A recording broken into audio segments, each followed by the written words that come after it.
साथियों, जय हिंद। भारत स्वाभिमान यात्रा में आपका हार्दिक स्वागत। आज हमारा देश निरंतर प्रगति की ओर है। हम अर्थव्यवस्था में बहुत मजबूती से आगे बढ़ रहे हैं, लेकिन जो हमारा इनोवेटिव सोच है वो धीरे धीरे ख़त्म होती जा रही है। इनोवेशन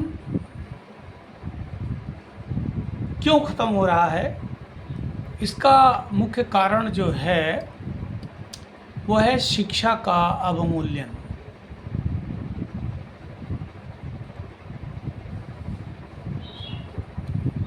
कोरोना काल में किताबों का बोझ कम किया गया, सिलेबस कम किया गया।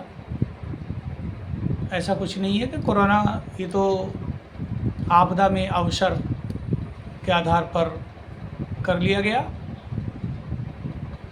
इससे पहले भी मैं देख रहा हूँ, पिछले लगभग 35 वर्षों से लगातार देख रहा हूँ कि शिक्षा का अवमूल्यन हो रहा है। जब मैं स्वयं कक्षा 10 का विद्यार्थी था तो हम गणित में एक अलग से कॉपी बनानी पड़ती थी, अच्छी खासी।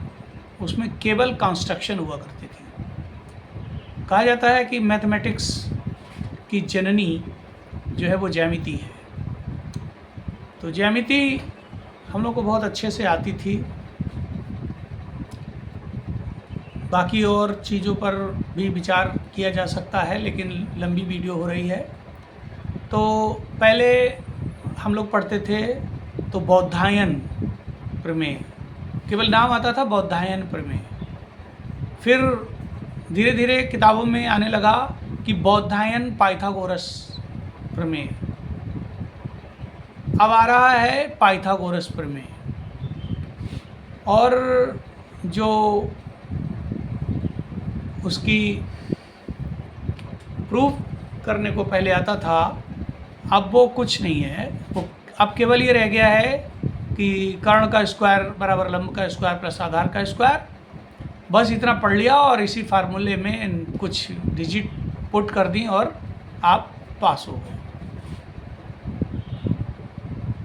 तो साथियों, शिक्षा का अवमूल्यन ये किसी एक दल, राजनीतिक दल के लिए नहीं हम थोप सकते हैं। पिछली सरकारों ने भी इस पर कुठाराघात किया है और जो वर्तमान सरकार है वो भी कर रही है और आने वाले भी सरकारें करेंगी। क्योंकि साथियों, जो हम गलतफहमी में जी रहे हैं कि हमारी सरकार जो बनाते हैं लोग, उनकी जो विचारधारा है वो शिथिल है। वो केवल भौगोलिक दृष्टि से जो उनके ऊपर विचार थोप दिए जाते हैं और उन्हीं के आधार पर वो अपनी तरक्की मान लेते हैं और उसी को तरक्की समझते हैं। हम चाइना की स्थिति को नहीं पा सकते हैं। क्यों? क्योंकि चाइना की अपनी एक विचारधारा है और वो उस विचारधारा पर शिक्षा, स्वास्थ्य और समाज को कैसे आगे बढ़ाया जाए, हर चीज़ पर ध्यान दे रहा है। इसलिए हम अर्थव्यवस्था तो मजबूत होते जा रहे हैं, लेकिन हमारी अपनी जो इनोवेटिव सोच है, दुनिया को अगर हम अपनी जो सॉवरेनिटी है वो दिखा सकें तो नहीं दिखा पाएंगे। साथियों, मेरी बात कुछ लंबी हो रही है। मैं आपसे निवेदन करता हूँ कि आप हमारे भारत स्वाभिमान यात्रा से जुड़ें और राष्ट्र को खुशहाल बनाने के लिए अपने विचार हमें भी दें, और अगर हमारे विचारों से सहमत हैं तो आप हमारे भारत स्वाभिमान यात्रा से जुड़ें। धन्यवाद साथियों, जय हिंद।